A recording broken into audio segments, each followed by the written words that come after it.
안녕하세요. 주식유치원 야너주의 이슈를 끝까지 파는 남자 김파고입니다. 야너주 구독자분들은 주말 잘 쉬고 계신가요? 오늘은 9월 넷째 주 청약으로 한국투자증권에서 공모를 진행하는 파나시아에 대해 청약할지 말지 따져보는 영상입니다. 파나시아는 친환경 저감장치 제조기업인데 여기에 수소 충전기 모멘텀까지 가지고 있어서 시장의 관심이 높을 것으로 예상되는데요. 하나씩 따져보도록 할 테니 영상 끝까지 시청해주세요. 돌아오는 9월 4주차 청약은 크게 파나시아, 넥스틴, 퀀타매트리스 세 종목이 청약을 진행하는데요. 청약 일정이 파나시아의 경우에는 9월 22, 23 이틀간 진행되고 넥스틴은 24, 25, 퀀타매트릭스는 25, 28일날 진행되는데 파나시아에 청약을 하게 되면 환불금을 25일날 받을 수 있기 때문에 만약 넥스틴 또는 퀀타매트릭스에 청약을 한다면 둘 중에 하나를 선택해야 하는 상황이 옵니다. 이에 대해서는 다음 영상에서 따져보도록 하고요. 오늘 영상에서는 돌아오는 화요일, 수요일 한국투자증권에서 청약을 받는 파나시아를 청약 넣을지 말지 따져보는 영상입니다. 참고로 다음 주에는 박셀바이오가 화요일, 비나텍이 수요일, 원방테크가 목요일날 상장되니 청약하신 분들은 잘 매도하시기 바랍니다. 당장 다음 주만 하더라도 파나시아는 한투, 넥스틴은 KB, 그리고 퀀타매트릭스는 미래에셋대우인데요. 해당 증권사에 계좌가 없다면 공모주 투자를 할 수 없습니다.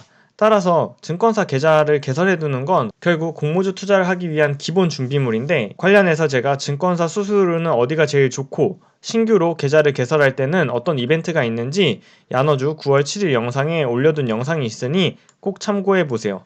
만약 다음주 KB에서 주관하는 넥스틴에 청약을 하려는 분들 중에서 KB증권 계좌가 없으신 분들은 계좌를 개설하면 해외 주식을 한 주 주는 이벤트도 진행하고 있으니 영상 참고하시면 해외 주식 한 주 받아가실 수 있습니다. 참고로 제가 이 영상들 만들 때 증권사에서 광고받은 거 하나도 없으니 본격적으로 한국투자증권에서 주관하는 파나시아에 청약할지 말지 여부를 따져보도록 하겠습니다. 투자 포인트와 리스크 요인을 한 장에 담아보면 먼저 투자 포인트는 파나시아는 배기가스 속 질소산화물과 황산화물을 저감하는 ECS 장비가 2019년부터 급격하게 늘어나며 매출이 성장돼서 2018년에는 500억에 불과하던 매출이 19년에 3천억이 넘고 2020년에도 3,500억을 기록할 것으로 예상됩니다. 이러한 매출 급증에 공모자금으로 받은 돈으로 신규 사업으로 수소 사업을 하겠다고 밝혀두고 있는 상태입니다. 리스크 요인으로는 이렇게 18년 대비 19년에 급격하게 성장한 건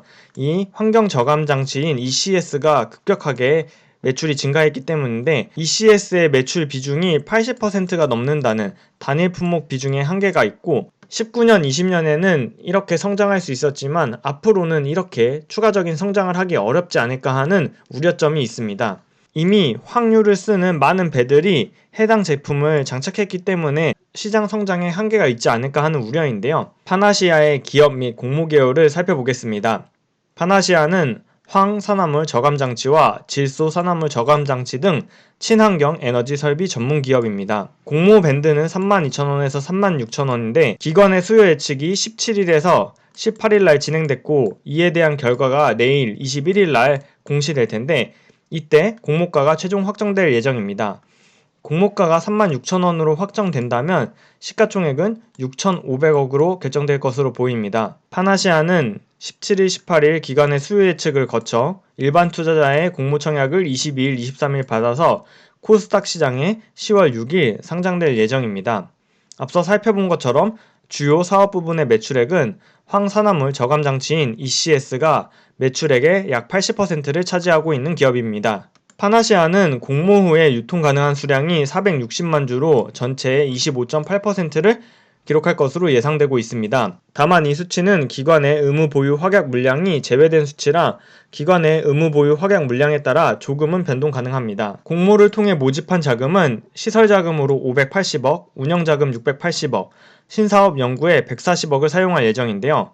하나하나 자세히 살펴보면 먼저 시설 자금으로 신규 사업인 수소차 관련 사업을 위해 토지를 매입하고 생산 설비를 구축하는데 2021년과 2022년 돈을 쓸 예정이고 연구 개발도 스마트 공장 고도화, 수소 추출기 연구 개발에 140억을 사용할 예정이라고 합니다. 결국 파나시아의 투자 포인트는 크게 두 가지입니다. 매출액 성장에서 확인할 수 있는 ECS 황산화물 저감장치 시장의 성장성입니다. 두 번째, 회사가 공모자금을 통해 신규 성장 동력인 수소 추출기 국산화 사업에 뛰어들 예정이라 그린 뉴딜 혹은 수소 충전소 관련한 모멘텀이 있습니다. 하나씩 자세히 살펴보면 먼저 실적 성장을 견인한 ECS의 경우에는 2018년에 200억 매출을 기록했었는데 19년에는 2,500억, 20년에는 상반기에만 1,600억을 기록하는 급격한 성장세를 보였습니다. 이렇게 황산화물 저감 장치가 가파르게 성장한 이유는 국제해사기구에서 2020년 1월부터 전 세계 모든 선박을 대상으로 선박 연료유의 황 함유량 기준을 3.5%에서 0.5%로 낮추는 규제를 시행했고, 모든 선박들이 이를 낮추기 위해 저감 장치를 설치했기 때문입니다. 클락슨 리서치에 따르면 글로벌 스크러버 설치 선박 누적 추이를 살펴보면 18년에서 19년, 20년 현재까지 급격하게 성장하는 걸 볼 수 있고, 이에 따라 동사의 매출도 급격하게 성장했습니다. 투자 포인트 두 번째는 회사가 정부의 수소경제 활성화 로드맵과 연계하여 수소 추출기 국산화를 추진하는 걸 신규 사업으로 삼고 있다는 점입니다. 회사가 밝힌 자료를 보면 2019년 수소 추출기 관련해서 연구를 완료했고, 2020년엔 시제품 장비를 제작하고 인증을 받고 있으며 2021년부터 신규 공장을 짓고 양산을 하려고 준비하고 있습니다. 최근 주식시장에 신재생에너지 관련해서 풍력, 태양력, 그리고 수소 충전기 관련된 기업들의 주가가 매우 가파르게 상승하고 있는데요. 정부가 그린 뉴딜 정책을 추진하면서 회사도 정부 정책에 맞추어 수소 추출기 사업에 진출하는 건 주가에 매우 강력한 상승 모멘텀으로 작용할 수도 있습니다. 이렇게 두 가지 투자 포인트를 살펴보았는데요. 늘 빛이 있으면 그림자가 있듯 투자 포인트와 반대로 생각하면 리스크 요인도 찾아볼 수 있습니다. 먼저 파나시아의 매출은 앞서 말씀드린 ECS가 80% 이상 차지하고 있는데, 과연 ECS 시장이 앞으로도 이렇게 계속 클지, 아니면 저감장치는 한번 설치하고 나면 추가적으로 매출을 발생시키기 어렵기 때문에 19년, 20년에 벌어두었던 큰 매출을 지속해서 이어나갈 수 있을지, 매출의 성장성과 지속성에 대한 의문이 있을 수 있고, 수소차 관련 사업은 말 그대로 앞으로 진행하고자 하는 사업이기 때문에 현재 매출이 발생하지 않았는데, 과연 회사가 이 분야에서 정말 뛰어난 기술력을 바탕으로 시장에 진입하고 포지션할 수 있는지에 대한 리스크 요인이 있습니다. 하나씩 자세히 살펴보면, 먼저 이미 많은 배들이 스크러버를 장착해서 앞으로는 이익의 지속성이 떨어지지 않을까에 대한 우려가 있는데요. 이에 대해서 회사가 밝힌 이야기는 스크러버 설치 현황을 2020년 7월 기준으로 살펴보면 전체 선박의 7%만이 설치했고, 매년 신규로 만들어지는 배의 20% 이상이 앞으로도 스크러버를 설치할 것으로 예상하기 때문에 글로벌 스크러버 시장은 2020년에서 정체되는 게 아니라 2020년 28.7억 달러에서 매년 급속도로 성장해서 2023년엔 89억 달러를 예상할 거라고 회사는 전망하고 있습니다. 캐거로 치면 45.8%라는 놀라운 성장세입니다. 다만 해당 자료는 회사가 ECS의 시장을 긍정적으로 바라본 자료라는 점 참고해주세요.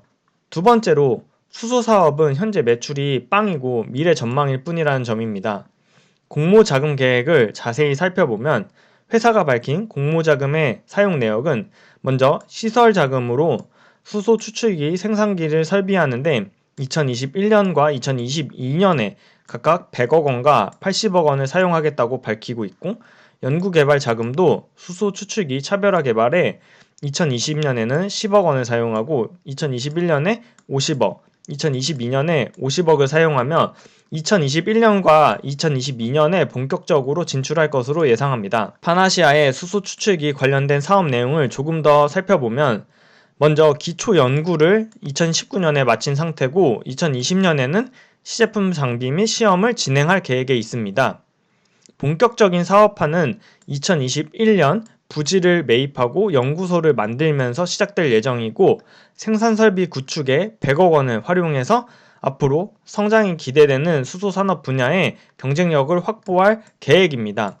또한 2022년에는 사업 확장을 위해 추가적으로 돈을 투입할 계획을 하고 있습니다. 즉, 이는 회사의 장밋빛 전망일 뿐 실제 수소 추출기 사업에서 매출이 나오는 것은 아닙니다. 파나시아 청약의 결론을 내보도록 하겠습니다. 먼저 공모가 상단인 36,000원으로 공모가가 확정된다면 2020년 예상 순이익 기준으로는 PER 7배로 비교 기업 대비 그리고 전체 시장 대비에서도 매력적인 밸류에이션을 가지고 있습니다. 또한 회사가 영위하고 있는 사업 자체가 친환경 에너지라는 전 세계적인 트렌드에 부합하고 그 안에서도 뚜렷한 성장성을 보이고 있으며 향후 진출하고자 하는 수소 추출기 산업은 현재 시장에서 매우 좋아하는 테마로서 주가 상승 모멘텀이 분명히 존재합니다. 이러한 점을 바탕으로 저는 9월 21일 기관의 수요 예측 결과가 긍정적이라면 이를 확인하고 청약에 들어갈 예정입니다. 관련해서는 제가 기관의 수요 예측 결과가 나오는 대로 유통 물량을 좀 더 자세히 분석하고 기관의 수요 예측은 어땠는지 분석하는 영상 올려드리도록 하겠습니다. 오늘은 돌아오는 9월 4주차 청약과 상장 일정을 살펴보며 공모주 투자자로서 파나시아 청약에 대해 어떤 점들을 살펴봐야 하는지 분석해보는 영상이었습니다. 야너주 구독자분들도 다음 한 주 잘 준비하시면서 주말 잘 마무리하세요. 오늘 영상이 도움이 되셨다면 늘 구독, 좋아요, 알림 설정은 사랑입니다. 그럼 다음 영상에서 만나요. 안녕!